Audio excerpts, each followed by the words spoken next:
This TikTok is about like famous people, whatever, fame culture. You just see Toddy Smith, and we turn to each other and we're like, who is that?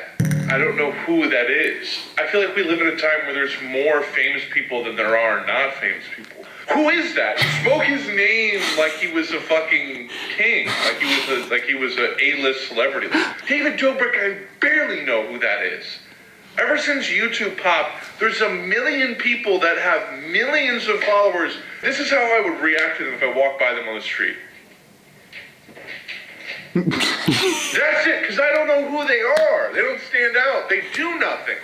What is unique about them? What do they contribute? Yeah, he pretty much broke that one down as it is. Toddy Smith, you know him. I've never seen that person. That's funny. I only know he's in David Dobrik vlogs. To the average Joe, they don't know who that is. There's a Drake quote that I like. He said, "These days fame is disconnected from excellence." You don't have to be anything anymore to be famous. We talk about all the time, the entry to even become famous is the easiest it's ever been. The barrier for entry for the NFL is hard. Do you want to be a surgeon? Pass all these things, go to school for this long, and you gotta do the tests, and you gotta do the trials. Do you want to be an A-list actor and get up in the top 100, top 50? Thousands of auditions. But YouTuber, that's why I think YouTubers will never get the respect, because a lot of them don't do anything worthy of respect. I also wouldn't label myself as a god or some sort of like, I'm that guy. We have a certain sense of humor and we're persistent with it and putting it out into a polished format. And we stay true in our own lane, and then it works for this. But yeah, I mean, Toddy Smith. But you know, I don't know what Toddy Smith has done. And again, you can say the same thing with attractive women. I don't know who they are. I don't know what they've done besides show off just their body. I mean, back in the days, Marilyn Monroe was a model. Now it's everyone wants to be famous. Everyone's a celebrity. You go to, well, the last VidCon was complete hot dog water.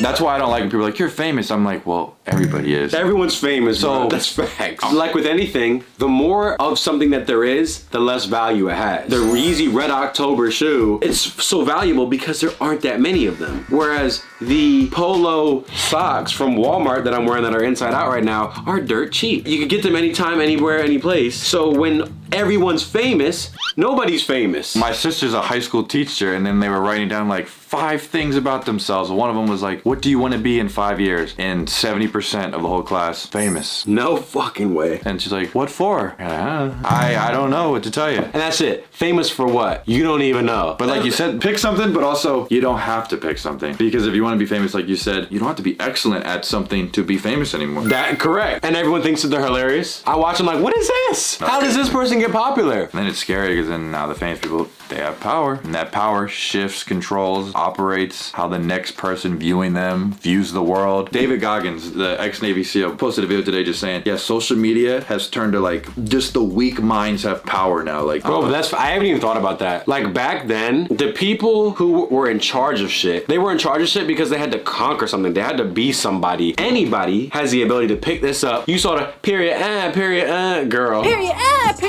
Those are the people that become famous, and then people listen to people like that. Well, then, I mean, there's Bad Baby. There you go. A bad kid who is bad gets famous for being bad. I just remember she was in one video and she was just like, I could never date a guy that hasn't killed somebody. Because like if he has the ability to do that, he probably would protect me. I was like, yo. And then she said that at 16. I was like. And they spread that to a bunch of young, impressionable boys and girls. Yeah, we're doomed. And she's just one example of the type of girl she is. There's other girls that probably act the same way, do the same things. And now when she's get put up here, they're not going to change their ways. It's like, well, Bad Baby's doing this, I'm going to do this too. The weakest minds, like you said, it takes no courage to go on TikTok, blah, blah, blah, blah, blah, and upload it. It's from the comfort of your own home. What we're doing right now, we can sit here and spout absolutely anything. Now, granted, we've amassed followers through our opinions, our humor, etc. But for 7 years, we never sat down and even spoke our minds. Correct. We also did this for 7 years and then said, oh, but we've done this, might as well, let's try this out. Do you think there's more bad than the good? Because now, everybody's already heard this 1,000 times. It's like, oh, well, this is the greatest time to make the online money space. You can make as much money as you want if you do the right thing. But you know what I'm saying though? Like, and then there's also people that fame for no reason. Yeah, it's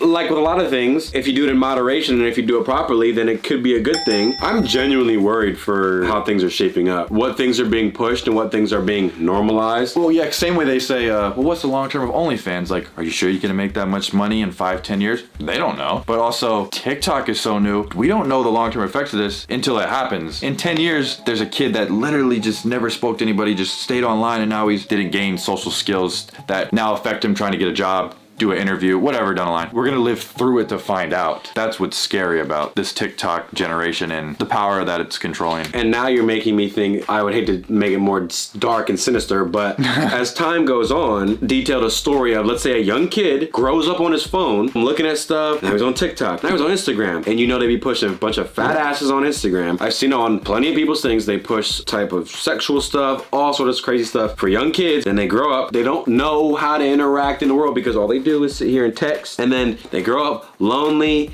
no social skills. We are birthing the next generation of freaks on these devices. And then in 10 years, in 20 years, in 30 years, everyone's gonna go, where did we go wrong? We need to change it now. We missed the mark by about 40 years. I'm a firm believer that because like we haven't seen the long-term psychological effects of digital phone use on men and women, TikTok use, YouTube, like the P word, people watching that explicit content. And that's just the tip of the iceberg of what people consume. And in my own world of just being around people of all ages, everybody's on their phone. Like, that's just what it is. You're only going to use this thing for more and more. It can do so much service, but at the same time, it can do so much damage.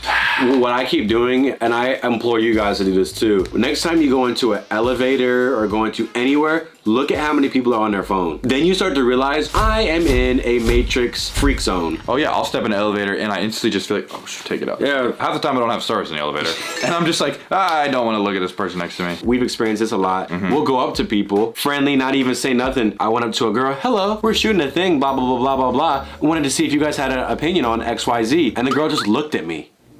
Just looked at me like freaked out. I'm like, do I look like the thing on SpongeBob Nosferatu from that old episode? When you didn't have a phone back then, you had to introduce yourself. Yes. And it's okay to not like somebody, but you didn't even get past sentence 1 and you were like, you got the look of, you shouldn't be talking to me and get away. Like you had to end the conversation because she just stared at you as if like, what is this? And she spoke English because then she started talking to her friend right after. I'm like, what? Go outside, go to Subway, look at how many people are on their phone. People don't even talk. People don't know how to talk. The amount of people we meet with no social skills. I bet you at every lunch break, before school starts, after school, everybody's on their phone. And what that does to your brain is unfathomable. It's messing with your vision, your neck, your vertebrae. But also, like, I'll notice a lot of the young generation talk the same. I'm like, I know where they're being influenced by, or I know where it's coming from. I tell people, like, as much as you can, stay off your phone. Like, if you don't have to be on that thing, don't. You don't think it's affecting you till it's too late. I dare y'all, after you watch this video, to put your phone in another room for the whole day. You can't do it because you're an addict. And so am I. Shit. If you're under 10, y'all don't have jobs. Y'all don't have a place to be, a thing to report. You might have some chores to do. When you were a kid, you had to make up shit. Like, you had to go outside and play with some sticks. I don't know. The people that have the most time in the world are the youth, and they're not leaving this thing. They're scrolling their life away. Because, like, obviously people are watching this. Well, you're on my phone right now. Yeah, you should know when to pull it out, when to watch your stuff. Because you can watch a video like this, gain some knowledge, and then go, okay, bet, I learned something. I'm not gonna sit here for 4 more hours. Let me go on Twitter right now and find something stupid. I do this all the time. I go on Twitter and I'm like, why the fuck am I looking at this? Please just watch The Social Dilemma. That's small and a thing again. If you have not watched that on Netflix, go watch that. I have the same thing effect in my brain where, do you ever think your phone's vibrating? It never is. I have that like 20 times a day and I'm like, I'm already messed up. Rappers Cardi B and JT get into a war of words on Twitter.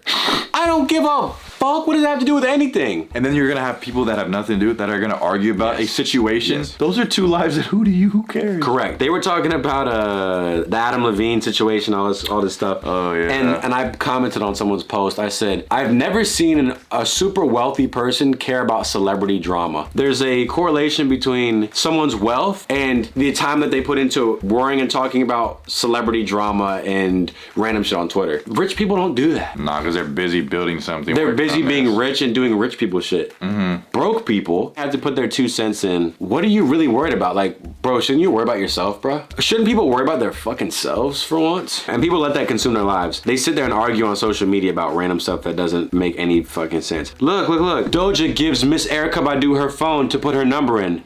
They're coming. See what I'm talking about? Doja Cat behind the scenes of Bottom Bitch. Music video 3 years ago today. Oh. Not 3 years ago. What is this? Recognize what you're viewing and consume at risk. Funnel through the BS. Use your time wisely. My last statement, people, I think everyone's on social media, like we're natural mammal creatures, Neanderthal, whatever. Do the shit that old early humans used to do, because that's what's gonna make you feel happiest. When you're not running and lifting heavy things and working your body becomes messed up in your brain, everything gets depressed. No early humans and cavemen were worrying about motherfucking Doja Cat and Erykah Badu exchanging numbers. And it's crazy because this is the time where you can learn anything and any skill and educate yourself in anything, but it's kind of hard when you're being distracted by all this other fluff. So while everyone else is worrying about Doja Cat's makeup, you should know, hey, that's great for y'all. Y'all can worry about that. I'm gonna actually go and do something that's gonna make me and my family's lives better. Have a good day. I'm gonna put this down.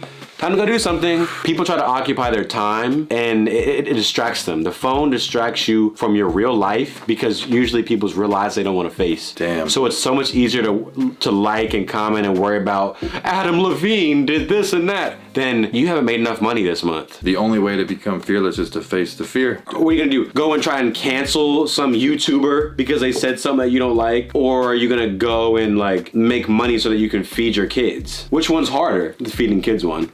After this video, get off your phone. Facts. We went on our phone in this video. Shit. Save yourselves. Erykah Badu though. Doja Cat. Well, I'm glad I know all this because now I'll get 1 hour less of sleep. Yes. Thank you. I think y'all get it. Y'all understand. Peace.